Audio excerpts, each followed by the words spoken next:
بسم اللہ والحمد للہ والصلاۃ والسلام علی رسول اللہ. مجبوریاں بھی سب کی ہوتی ہیں لیکن ڈسپلن بھی ضروری چیز ہے. alright, تو یہ سامنے رکھتے ہوئے today is the third day that I can not attend my office. وجہ اس کی یہ ہوئی کہ بندہ ایک ہو، بیماریاں کئی ہوں، then you have to take the کیا نام ہے ایسی ناگواریاں. وجہ یہ ہے کہ دس از اگین دی ہاسپٹل. آج میں پھر آیا ہوں. ٹائم تقریباً 12:30 بج رہے ہیں. ڈاکٹرس کی جو ٹائمنگ ہے اس ٹائمنگ پہ کیا نام ہے I have to quit the office, اور آفس ہے گھر سے بہت دور. گزشتہ کل یہ ہوا، ہم پہلے دن جب ڈاکٹر کے پاس گئے تو ڈاکٹر صاحب نے کہا کہ these are the test that you need to take. ٹھیک ہے، ہم گئے، وہ ٹیسٹ ہم نے لیے اینڈ اس کے ریزلٹس آنے میں ہمیں شام ہو گئی. تو پہلا دن تو اس طرح آف کیا. ڈے 2 میں انہوں نے ایک اور ڈاکٹر کا کہا تھا، ان کی ہم نے اپوائنٹمنٹ لی.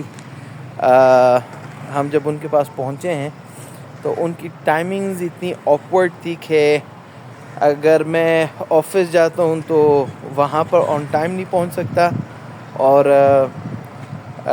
اگر میں ڈاکٹر کو پہلے اٹینڈ کر لوں تو it's again going to take time, میں شاید آفس دوبارہ اٹینڈ نہ کر سکوں. تو کٹ شارٹ میں نے رسک لیا، میں آفس گیا تو صحیح، لیکن 2-2.5 گھنٹے کے لیے I had to come back to the hospital. میں بیماری کو لے کے ہاسپٹل پہنچا، انہوں نے ٹیسٹ دیے، جس چیز کا ڈر تھا وہی ہوا. Again it took till the evening rather late hours of the beginning of the night کہ وہ نہیں ہوا. کیا نام ہے ان کے ریزلٹس آنے میں لیٹ ہو گیا. Today is day 3. ٹھیک ہے، انہوں نے تیسرا ڈاکٹر ریفر کیا تھا. ڈے 3 پھر تیسرے ڈاکٹر کی طرف گئے. ان کی ٹائمنگز پھر ذرا لیٹ سٹارٹ ہو رہی تھی. اینڈ جب ہم ادھر پہنچے ہیں انہوں نے میڈیکیشنز بھی دی ہیں، انہوں نے ایک اور ڈاکٹر ریفر کر دی. وَلِلَّهِ الْحَمْدُ الْحَمْدُ لِلَّهِ رَبِّ الْعَالَمِينَ. اللہ کی طرف سے ہے. Now I don't understand کہ بندہ کرے تو کیا کرے. ان کے ڈسپلن، آفس کا ڈسپلن اپنی جگہ ہے، ڈاکٹروں کی مجبوری اپنی جگہ ہے. کیا کریں. تو دس از پارٹ آف لائف. تو جو بھی حال آئے ہماری زبان پہ الحمدللہ ہونا چاہیے. کہ لاسٹ ٹائم بھی بچہ بیمار تھا اور ابھی بچے کو بھی لے کر آیا ہوں ہاسپٹل، تو وہ میری بیوی تھوڑی سی بھی پریشان تھی، رو رہی تھی نا.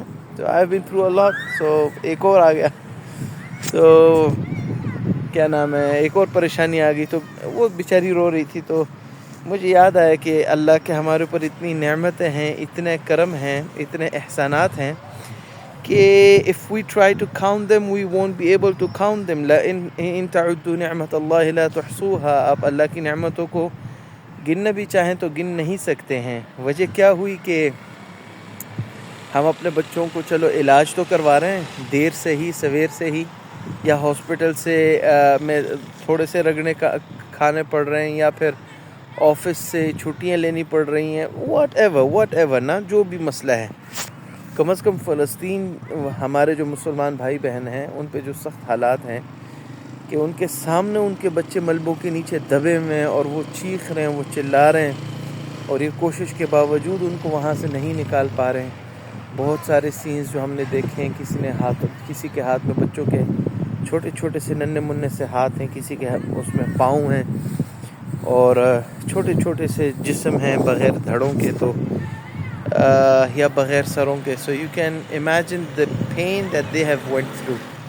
تو اس وجہ سے الحمدللہ رب العالمین، اللہ کی بہت ساری نعمتیں ہیں جن کی طرف ہمارا دھیان نہیں ہے.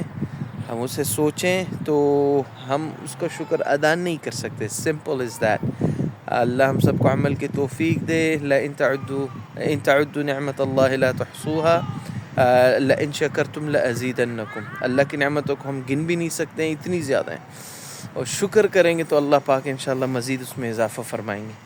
تو الحمدللہ رب العالمین. میں بھی کہتا ہوں الحمدللہ رب العالمین، آپ بھی کہیں. ابھی اجازت چاہتا ہوں، نمازوں کا اہتمام اور بڑوں کا احترام، اس کی پابندی کرتے رہیں. السلام علیکم.